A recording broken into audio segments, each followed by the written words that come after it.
Hi, this is Christina Morrison coming to you from the Construction SuperConference in Orlando, Florida, and I am here with John Frehse with Ankura, and today, this afternoon, John kicked off the Women's Leadership Conference with a workshop on the labor shortage. So, John, thank you so much for being here. What can you tell us a little bit? We all know that the labor shortage is going on, but what's your perspective? Well, it's great to have a captive audience because everybody's suffering from this, and so we were really able to get a full house in there, very engaged, lots of questions.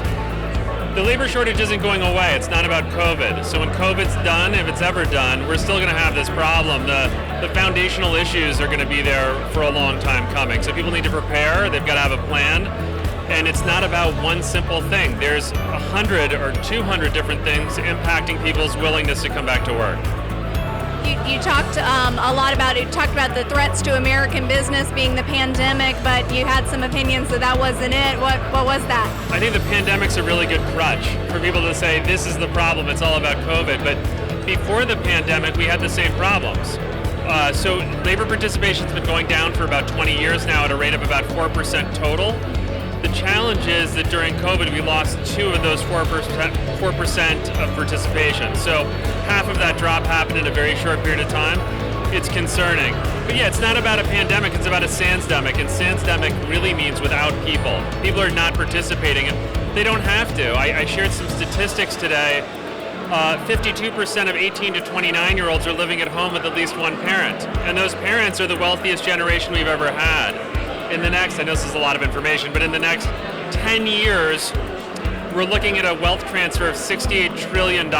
So do these kids really need to go to work? That's the big question. And that's different than what a lot of people are talking about right now.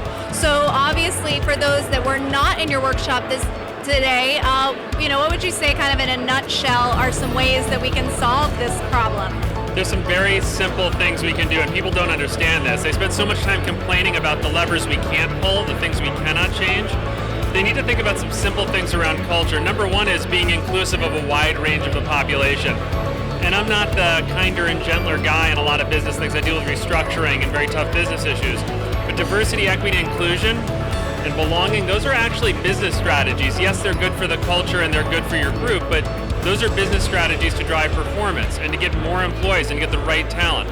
That's one thing. The other one is, and I know this is very, very simple, saying thank you. People do not say thank you anymore. They don't think it's a big deal and it doesn't move the needle, but saying thank you with 3 key things. Number one, it has to be timely, it's got to be authentic, and it's got to be proportional. Well, good. Well, John, I will say thank you so much for being here at this year's event, and I know that everybody really enjoyed that today, so thank you again for your perspective. Thanks for having me. Have a good one. Thanks. And once again, I'm Christina Morrison here from Construction SuperConference. Thanks for watching.